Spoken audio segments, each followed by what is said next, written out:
Kali ini kita akan bedah sebuah teka-teki dari salah satu raksasa ekonomi di Asia. Oke, kita mulai ya. Pertumbuhannya sih keren, tapi kok investor global malah was-was? Ada apa nih?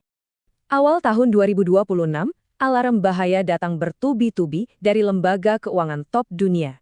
Jadi masalahnya bukan soal angka, tapi soal kebijakan pemerintah yang dianggap nggak bisa diprediksi. Nah, semua keresahan ini ternyata berpusat pada satu cerita, pengambil alihan oleh pemerintah. Kita lihat ya. Awalnya niatnya baik untuk lingkungan, tapi ujung-ujungnya malah dianggap sebagai nasionalisasi paksa oleh investor. Nah, istilah pengambilan paksa inilah yang bikin heboh komunitas investasi di seluruh dunia. Lihat perbedaannya, niat awal pulihkan lingkungan, malah jadi bikin BUMN tambang baru.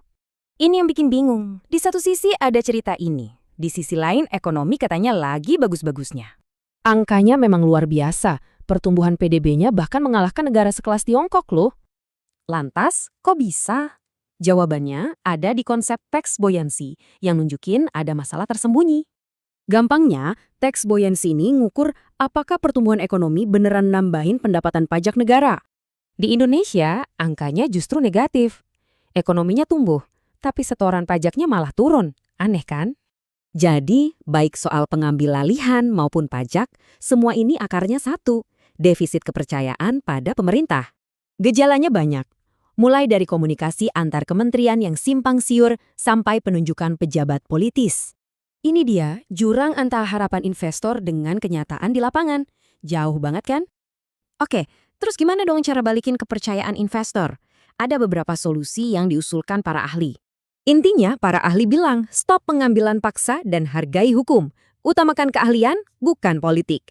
Tapi, ada satu usulan yang cukup mengejutkan. Solusinya bukan naikin pajak, tapi justru menurunkannya. Alih-alih menaikkan PPN jadi 12%, ada usulan untuk menurunkannya jadi 9%.